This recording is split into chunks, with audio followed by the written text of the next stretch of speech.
السلام علیکم ورحمۃ اللہ وبرکاتہ۔ اپنی اصلاح کریں چینل کے معزز ناظرین اکرام، آپ کی خدمت میں آج ایک چھوٹا سا ویڈیو کلپ ریکارڈ کر رہا ہوں۔ بھائیو، ہم نے جو پچھلے بیان ریکارڈ کیے تھے اس میں سب سے پہلے جو میں نے بات کی تھی وہ یہ تھی کہ اللہ پہ یقین، اللہ پہ بھروسہ۔ جب ہمارا اللہ پہ یقین ہوگا، جب ہمارا اللہ پہ یقین بنے گا تو ہمیں اللہ سے محبت ہوگی۔ اور اللہ پاک ایسی محبت نہیں مانگتے کہ ہم اپنے مال سے زیادہ، ہم اللہ کو مال سے پیچھے رکھیں، پہلے مال کی محبت ہو اور اس کے بعد اللہ کی۔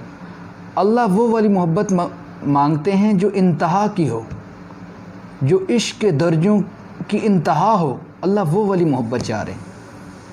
اللہ وہ والی محبت مانگتے ہیں کہ انسان سب کچھ اللہ پہ قربان کرنے والا بن جائے، وہ والی محبت۔ اللہ سے محبت کرنے کا تقاضا یہ ہے کہ اللہ کی بات کو سب سے مقدم رکھا جائے، پہلے اللہ کی بات۔ ہم کیا کہہ رہے ہیں؟ اگر ہم یہ کہہ دیں نا کہ بھائی اللہ کا قرآن تو یہ صحیح کہہ رہا ہے لیکن سائنس اس طرح کہہ رہی ہے، تو یہ ہم نے اللہ کے کلام کو مقدم نہیں رکھا، اللہ کی بات کو مقدم نہیں رکھا۔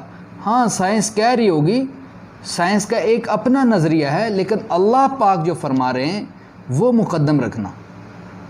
بعض چیزیں ایسی ہیں جس کی جو کام اسلام نے کرنے کا کہا ہے اور وہ کیوں کہا ہے اس کے بارے میں ہمارے پاس دلیل نہیں ہوتی، تو اس کی اگر آپ کو دلیل نہیں ملتی تو علماء سے اپنے آپ کو علماء سے کنیکٹڈ رکھا جائے، علماء سے اس کا مسئلہ پوچھا جائے۔ آپ صلی اللہ علیہ وسلم نے کوئی بھی ایسی بات نہیں ہے جس کی آپ صلی اللہ علیہ وسلم نے دلیل نہ دی ہو، جس کی آپ صلی اللہ علیہ وسلم نے وضاحت نہ کی ہو۔ اسلام ایک مکمل ضابطہ حیات ہے جس میں ہر شعبے کے بارے میں مکمل علم ہے اور وضاحت کے ساتھ ہے، تفصیلاً ہے۔ تو ہمیں اگر کسی چیز کا پتہ نہیں ہے تو ہم اپنے علماء سے اس کے بارے میں پوچھ سکتے ہیں۔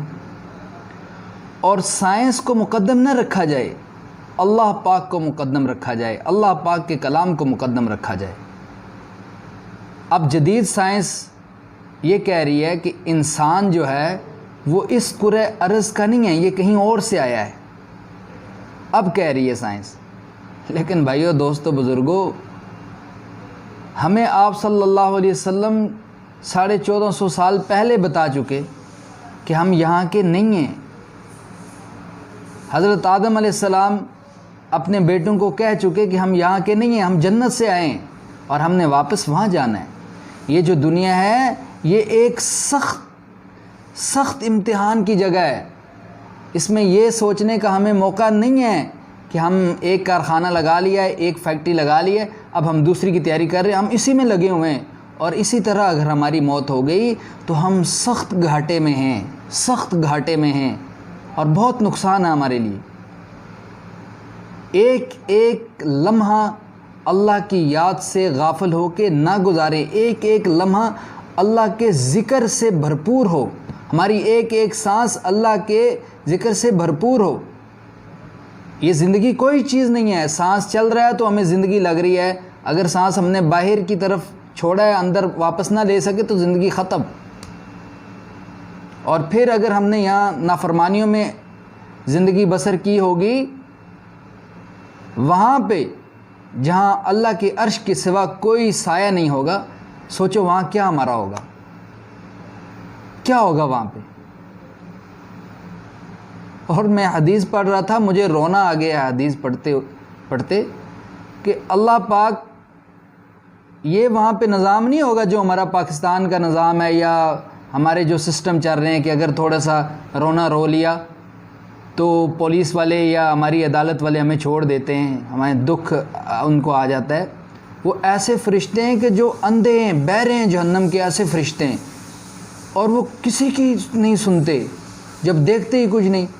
ہزاروں سال جو ہے نا جہنمی اس میں تڑپتے رہیں گے اور کہیں گے ہمیں پیاس لگی ہے، ہماری پیاس بجھا دیں، ہمیں پینے کے لیے کچھ دیا جائے۔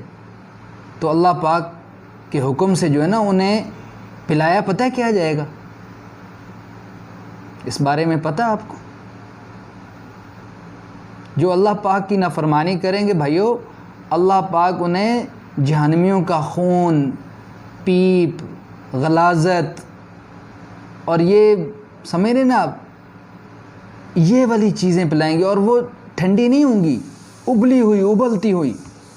اور حدیث کا مفہوم ہے کہ اس میں لکھا ہوا تھا کہ اتنا کھولتا ہوا وہ غلاظت والا پانی ہوگا، وہ غلاظت ہوگی، پیپ رت خون ہوگا، کہ جب وہ جہنمی پیے گا وہ سوچے گا کہ میری پیاس اس سے بجھ جائے، تو وہ اتنا کھولتا ہوا ہوگا کہ اسے اس سے زیادہ پیاس لگے گی، اور اس کا یہ جو اوپر والا ہونٹ ہے یہ سکڑ کے پیچھے کی طرف چلا جائے گا، اور یہ نیچے والا ہونٹ جو ہے اس کا وہ لٹک کے نیچے آ جائے گا۔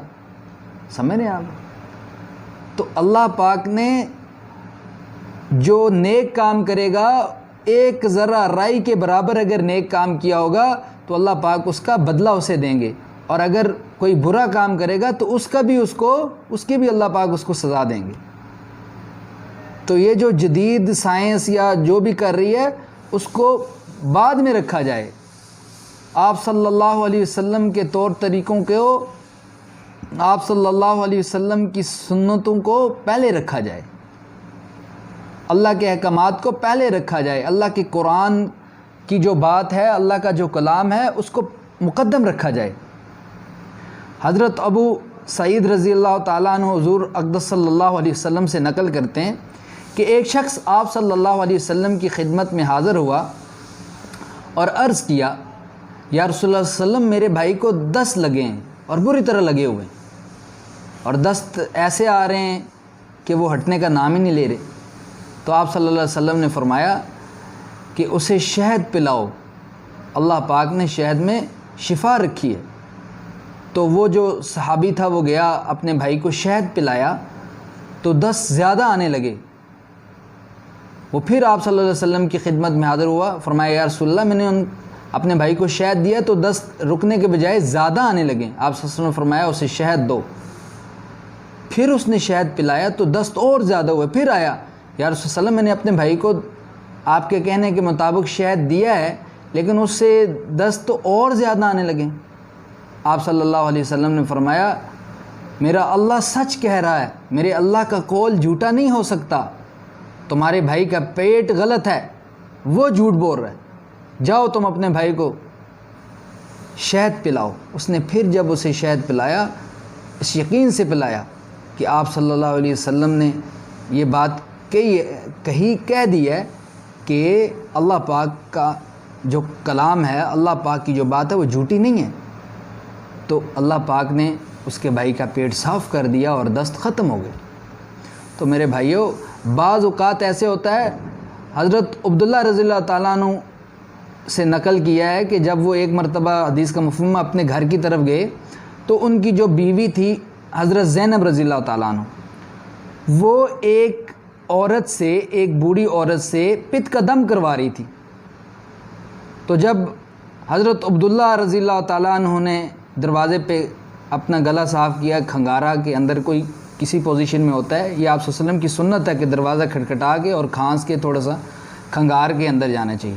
تو جب وہ اندر جانے کے لیے کھنگارے تو انہوں نے اس عورت کو، ان کی بیوی نے، حضرت زینب رضی اللہ تعالیٰ بیڈ کے نیچے چھپا دیا، چونکہ حضرت عبداللہ رضی اللہ تعالیٰ عنہ ان چیزوں کو نہیں مانتے تھے، تویز گنڈوں کو اور یہ جو منتر جنتر ہوتے تھے نا، ان کو نہیں مانتے تھے۔ وہ کہتے یہ شرک ہے، اور اگر تویزوں کو اس وجہ سے استعمال کیا جائے کہ یہ تویز شفا دینے والے ہیں یہ سمجھ کے، تو یہ تو شرک ہے، وہ یہ کہتے تھے۔ لیکن اگر یہ سمجھ کے آپ اس کو استعمال کریں کہ اس میں اللہ کا کلام ہے، اللہ ہی شفا دینے والے ہیں، یہ ایک ہیلا ہے، تو وہ غلط نہیں تھا، ٹھیک ہے نا۔ تو انہوں نے اپنی جو ان کی اہلیہ تھی ان کے گلے میں دیکھا کہ ایک دھاگا ہے، انہوں نے پوچھا کہ یہ دھاگا کیسا ہے؟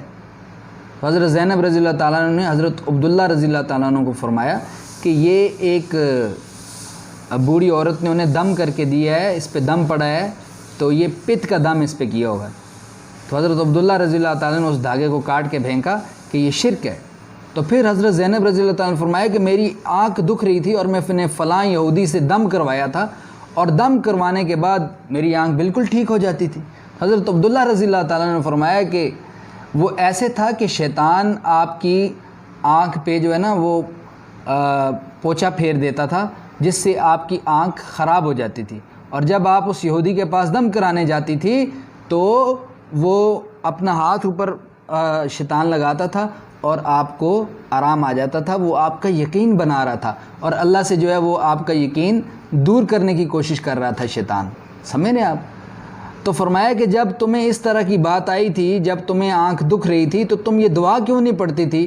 اللہم اذہب الباس رب الناس اشفی وانت شافی لا شفاء الا شفاؤک شفاء لا یغادر سقما۔ یہ حضور اکرم صلی اللہ علیہ وسلم نے دعا جو بتائی ہے، یہ تم نے کیوں نہیں پڑھی؟ تو بھائیو، یہ بعض اوقات جو ہمیں لگتا ہے نا لوگوں کے دم سے، لوگوں کے اس طرح کی باتوں سے جو ہے ہمیں آرام ہو رہا ہے، تو یہ شیطان کا دھوکہ ہے، شیطان کا دھوکہ ہے۔ مستند علماء سے کنیکٹڈ رہیں، مستند علماء سے کنیکٹڈ رہیں، اور منزل کو پڑھیں، قرآن پاک کو پڑھیں، سورہ فاتحہ کو پڑھ کے اپنے اوپر دم کریں، اللہ پاک اس سے آپ کو شفا دیں گے انشاءاللہ۔ مجھے امید ہے جو بات میں آپ سے کہنے والا ہوں وہ آپ بخوبی سمجھ گئے ہوں گے کہ اللہ کی بات کو سب سے زیادہ مقدم رکھیں، جدید سائنس، جدید تحقیق اس کو پیچھے رکھیں، آج کل جو افواہیں چل رہی ہیں اس کو بھی پیچھے رکھیں، اللہ کی بات کو مقدم جانیں۔ جو اللہ پاک قرآن کریم میں حکم فرمایا، جو اللہ پاک نے جن جن چیزوں کے بارے میں حکم دیا، جن چیزوں کے بارے میں اللہ پاک نے کرنے کو حکم دیا، ان کو کریں، اور جن چیزوں سے اللہ پاک نے اور اللہ کے رسول صلی اللہ علیہ وسلم نے روکا، ان سے اپنے آپ کو روکا جائے۔ مجھے امید ہے کہ آپ نے میری اس بات کو صحیح طریقے سے سمجھ لیا ہوگا، اور مجھے یقین ہے کہ آپ اس پہ انشاءاللہ پوری طرح سے عمل کریں گے۔ اگر آپ کو میری یہ ویڈیو اچھی لگی ہے، میرے چینل کو سبسکرائب کریں، اس ویڈیو کو لائک کریں، بیل آئیکن کو پریس کریں، تاکہ میری آنے والی تمام ویڈیوز آپ تک بر وقت پہنچائی جا سکیں۔ والسلام علیکم ورحمۃ اللہ وبرکاتہ۔ جزاک